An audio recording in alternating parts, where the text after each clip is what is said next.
Welcome to Verse of the Day. My name is Brandon Hathaway, the preacher here at the West Side Church of Christ in Owensboro, Kentucky. And I want to thank you for joining me today as we open up the Bible and study the Word of God. Today we are in First Corinthians chapter 7. 1 Corinthians chapter 7, and we are going to look at verse 39. 1 Corinthians 7 and looking at verse 39 again. Always encourage that you read the entire chapter and study it. The entire chapter's focused on marriage, and Paul has his commands from the Lord, and sometimes as he words it there, I, not the Lord, some opinions of his own. But he also reminds us that he has the Spirit of God as he writes those things. So, anyways, as we read First Corinthians 7, we're going to read verse 39. It says, "A wife is bound as long as her husband lives, but if her husband is dead, she is free to be married to whom she wishes, only in the Lord."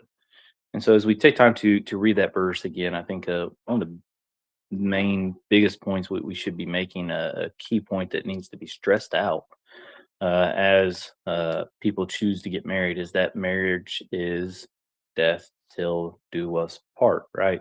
That is not just a saying that we say, but rather it is lining up with the Word of God, lining up with the Scriptures.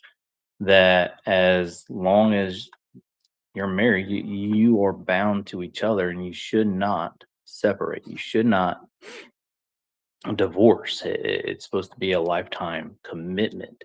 And so as you read through this chapter, of course, it goes through and tries to emphasize that marriage is there to help each other, husband to help his wife, wife to help her husband, that to keep temptation away, and that's marriage is there for that. And if you divorce, you take that away, and then it's got the point that if you have an unfaithful, unbelieving spouse that chooses to leave, says you can't force them to stay with you, right? But it also encourages you, that you remain unmarried, that you're not supposed to remarry in that instance. And again, Paul encourages that you don't get remarried even if your spouse dies, that you have the right to.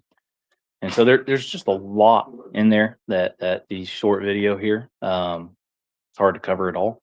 It's always something. If you have questions, we can study it further if you reach out. But as a key point, remain remain faithful to one another, right? Till death. That when one makes a marriage, they're making a covenant. When one enters into a marriage, that you're entering to a covenant with your spouse and with God. That God is the one that is truly joining you together, and what God has joined together, let not man separate. And so, be faithful to each other, work hard at your marriage, and continue to help each other grow closer to the Lord, so that both can enter into heaven. I want to thank you for joining me. Hope everybody has a blessed day. If the Lord's willing, talk to you later.